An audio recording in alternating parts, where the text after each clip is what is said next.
یہ corona virus کیا ہے، گرمی میں کرونا کیسے، یہ تو بھائی صاحب بہت سارے پروگراموں میں، یہ یو کے سے میرا ایک پروگرام،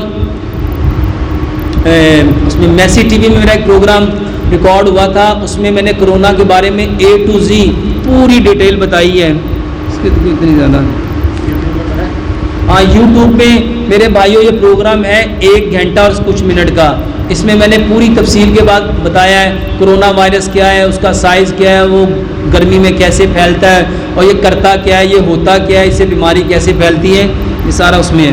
یہ بھائی نے ایک سوال بہت اچھا پوچھا ہے، گندم پسائی پتھر والی یا بلیڈ والی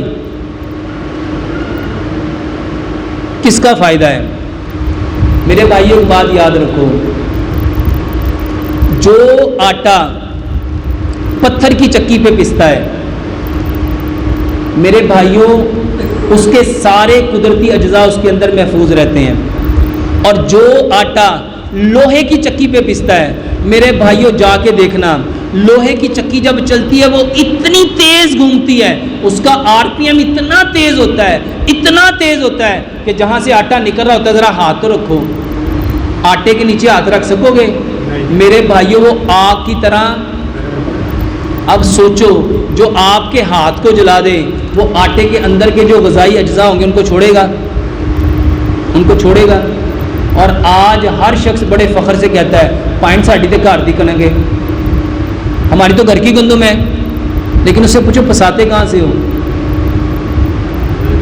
اور میرے بھائیوں لوہے کی چکی کا پسا ہوا آٹا، یہ صرف اور صرف گندم پتھر کی چکی کا پسا ہوا آٹا اور لوہے کی چکی کا پسا ہوا آٹا، اپنے دلوں سے پوچھو کیا برابر ہو سکتا ہے؟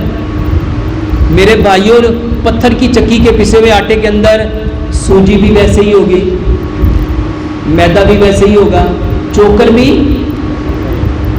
اور لوہے کی چکی کے اندر کیا ہوگا؟ کچھ چیز باقی بچے گی. تو میرے بھائیوں پتھر کی چکی کا آٹا وہ استعمال کرو. یہ بھائی نے سوال پوچھا ہم سب سے زیادہ بیمار کس چیز سے ہوتے ہیں اور کیسے بچیں؟ میرے بھائیوں میں نے آپ کو پوری تفصیل سے بتایا کہ ہم بیمار کس وجہ سے ہوتے ہیں، ان ساری چیزوں کو آپ سمجھ لیں.